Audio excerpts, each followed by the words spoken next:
बिस्मिल्लाहिर्रहमानिर्रहीम। अस्सलाम वालेकुम नाज़रीन, आपको एक दफ़ा फिर अपने इस यूट्यूब चैनल पर खुश आमदीद कहता हूँ। नाज़रीन, अभी पिछले कुछ दिनों से हक खतीब बादशाह सरकार उर्फ शुफ सरकार के बारे में बहुत ज़्यादा जो है वो प्रोपेगेंडा भी किया जा रहा है और उनका जो है वो इशू बड़ा वायरल भी है। तो मैंने सोचा कि कुछ हक़ाइक़ जो मैं जानता हूँ आपकी जो है वो गोश गुजार भी कर दूँ। इकरारुल हसन साहब को हम सब जानते हैं, जो ARY के एंकर भी हैं और सरेआम के नाम से प्रोग्राम भी करते हैं। उन्होंने हक खतीब सरकार को एक चैलेंज किया था कि आप जो करतब करते हैं, और वो इनको जो है वो शुबदेबाज कहते हैं। उनका कहना है कि आप ये जो करतब करते हैं, ये करतब हर कोई कर सकता है और मैं भी कर सकता हूँ। और उन्होंने लिबर्टी चौक के अंदर खड़े होकर कुछ करतब उनके करके भी दिखाए थे।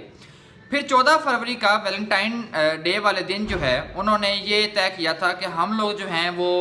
उनके जो आस्थाना है बिलावड़ा शरीफ, वहाँ पे जाएंगे और उनको बेनकाब करने की कोशिश करेंगे।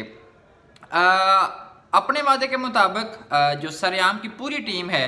इकरारुल हसन साहब और उनके प्रोड्यूसर और उनकी कैमरामैन, सारी टीम वहाँ पे पहुँच गई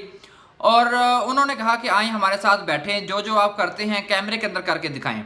और अगर आप कर सकते हैं तो हम भी कर सकते हैं। ये कोई करामत नहीं है, इसमें कोई ऐसी अजीब और अनोखी बात नहीं है कि जिसको मान कर लोग आपको वली माने। इकरारुल हसन साहब ने जो है वो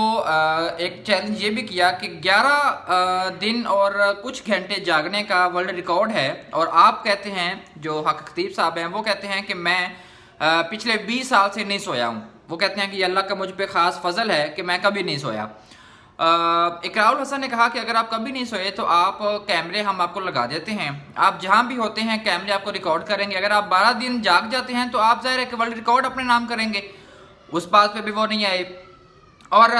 फिर बात करते हैं कि 14 फरवरी को उधर गए और उधर हंगामा हुआ। बजाय के हक खतीब साहब उनके साथ बैठते, कैमराज का ज़माना है, किसी भी शो में चले जाते, या खतीब साहब अपने चैनल पे इकरार साहब को ले आते या इकरार साहब के चैनल पे आ जाते और बैठ के कुछ चीज़ें डिस्कस कर लेते, फाइनल कर लेते। और मुनाजरा, देखिए मुनाजरा ज़रूरी होता है। मुनाजरे का आज तक हल कोई नहीं निकला, लेकिन फिर भी जब आपको एक बंदा चैलेंज दे रहा है और आप बहुत सारी बातें कर रहे हैं और अजीब अजीब बातें कर रहे हैं, और आपको कोई बंदा कहता है कि आए भाई इन चीज़ों को साबित करें, फिर आप जब साबित नहीं कर पाते तो आप इसका मतलब है कि आप झूठ बोल रहे हैं और आप जो है वो राह फरार इस्तेमाल कर रहे हैं।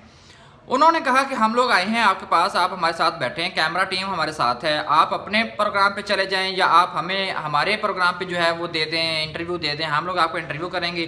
कुछ चीज़ें जो आप कहते हैं कि इस तरह हैं उनको आप उसका साबित कर दें। वो कहते हैं कि मैं माफ़ी भी मांगूंगा और यहाँ से चुपचाप चला जाऊँगा। हक खतीब साहब जो है वो उस बात पर नहीं माने। फिर इकरार साहब ने कहा कि वो उधर से खैर वापस आ गए। फिर उन्होंने कहा कि हम दोबारा जाएंगे।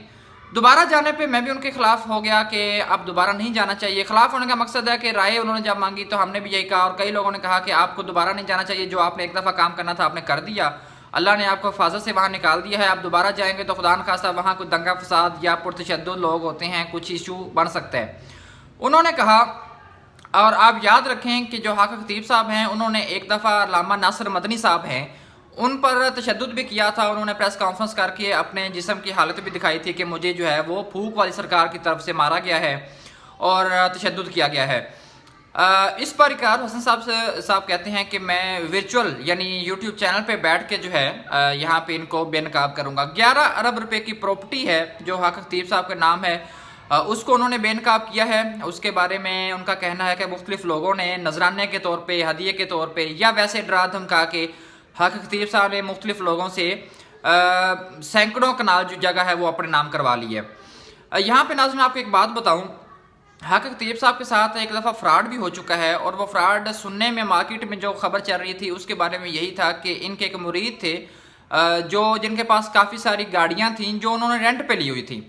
और उन्होंने कहा कि हक साहब या बादशाह सरकार साहब जो भी उनको कहते हैं कि मैंने जो है वो आपको नजराना देना है, ये गाड़ियों की कीमत 10-10 करोड़ रुपया फी गाड़ी है, मैं आपको 5 करोड़ में या 2 करोड़ में या 3 करोड़ में दे दूंगा। उन्होंने कहा कि ये तो बड़ी अच्छी डील है। उन्होंने 10 गाड़ियाँ, फॉर एग्जाम्पल 10 गाड़ियाँ उन्होंने ले ली जो बनती थी 100 करोड़ रुपये की, 1 अरब की। इन्होंने 100 करोड़ रुपये कीमत बनी तो इन्होंने कहा कि जी उनके जो मुरीद हैं उन्होंने कहा कि जी आप मुझे जो है वो 10 करोड़ दे दें या 20 करोड़ दे दें। हक खतीब साहब ने कहा कि ये तो बड़ा अच्छा सौदा है, उन्होंने 20 करोड़ रुपया दे दिया। अब जब रेंट का मंथ या रेंट के डेज जिन्होंने जो रेंट पे उसने जिसने दिन के लिए लिया था, जब वो रेंट की डील ख़त्म हुई तो वो रेंट वाले पीछे आ गए। انہوں نے کہا کہ جی آپ نے ہم سے جو ہے نا وہ آپ کے بندے نے چیزیں لی تھیں اور وہ آپ گاڑیاں آپ کے پاس ہیں، آپ ہمیں ہماری گاڑیاں واپس کریں۔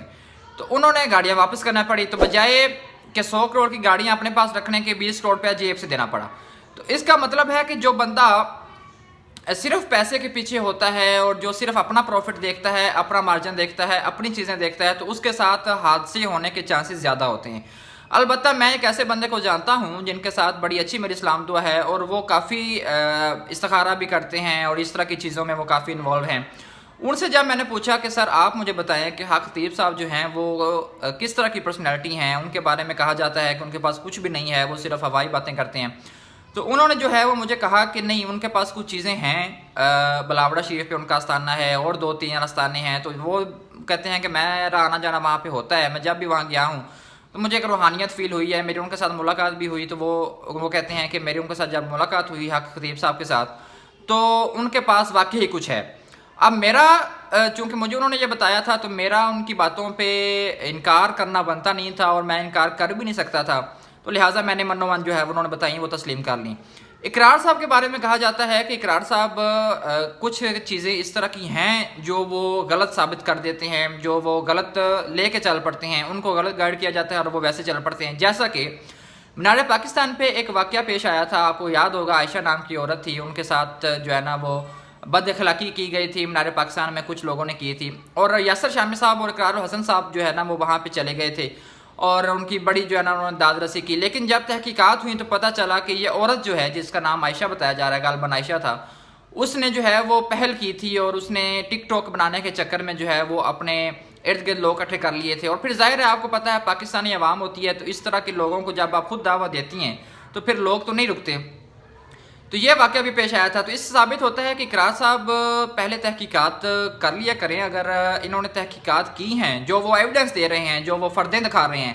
اگر اقرار صاحب نے یہ فردیں دکھا دی ہیں اور حق خطیب صاحب کی یہ فردیں نہیں ہیں، اگر وہ سمجھتے ہیں کہ اقرار جھوٹ بول رہا ہے، تو ان کو بالکل عدالت میں لے کے جائیں۔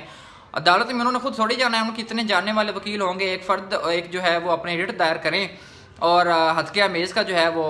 ان کے اوپر ایف آئی آر کروائیں اور عدالت میں چیزیں کلیئر ہوں گی۔ اقرار صاحب تو شروع سے ہی کہہ رہے ہیں کہ آپ میرے ساتھ بیٹھے ہیں تو آپ عدالت میں چلیں، تو یہ تو آپ کہیں نہ کہیں بات جا کے رکے گی۔ اقرار صاحب نے اب ایک یہ تھان لیا ہے تو اس کو کہیں نہ کہیں جو ہے نا وہ اینڈ کریں گے۔